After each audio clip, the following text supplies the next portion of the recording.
Transcript. Omega Bionetics Lab, Ogden, Utah, 3 months ago. Jason Peterson stared at the screen, the magnification unimaginable to the layperson, though mere routine to him. Yet today was anything but routine. Years of work were about to either pay off or fizzle in yet another disappointing failure.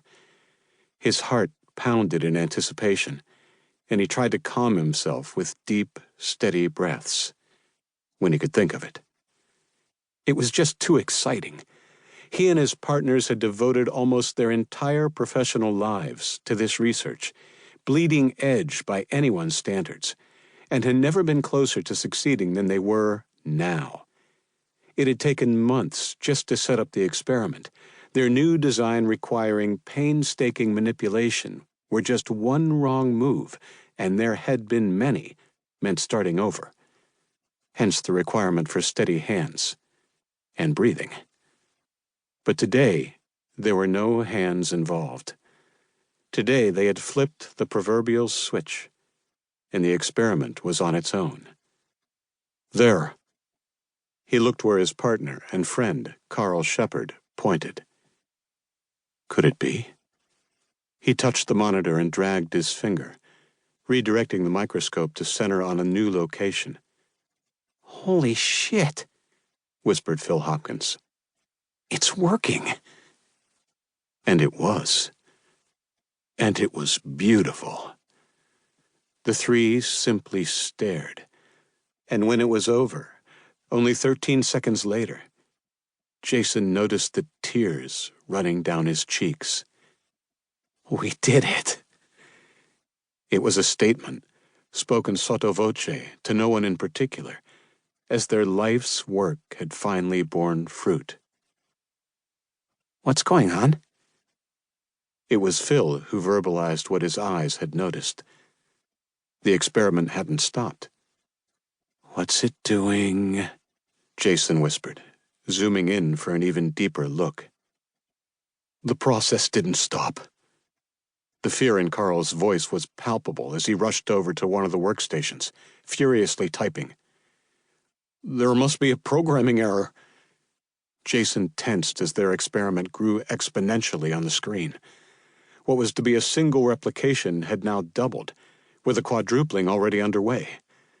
He turned to see Carl poring over the code used to configure the experiment, Phil at the terminal beside him, examining another section of the code. Phil pointed at his screen. "There." They all gathered around to see a single line of code, commented out with a simple ///. A line of code that triggered the process to stop after it had completed. Otherwise, the process looped back to the top to replicate again. Jason felt faint and grabbed the back of Carl's chair. "How the hell did that happen?" he asked, steadying himself. The implications of this one line of disabled code realized. An alarm sounded, and all their heads spun toward the display. The screen was now filled, a squirming mass eating its way through everything in its path. Phil read the error flashing on his screen. "We've lost integrity in the test environment. How's that possible?" But Jason didn't care how it was possible. He only cared about how to stop it. "We need to shut it down," he yelled, the alarm blaring. "How?" "The EMP, it's the only way." Jason reached for the switch on the wall, flipping open the protective cover. Someone grabbed his arm. It was Phil. "No, you can't. We'll lose all our research. Everything. We'll have to start over." Jason wrenched his arm free. "None of that will matter if we don't stop this. Everyone will be gone. There has to be another way."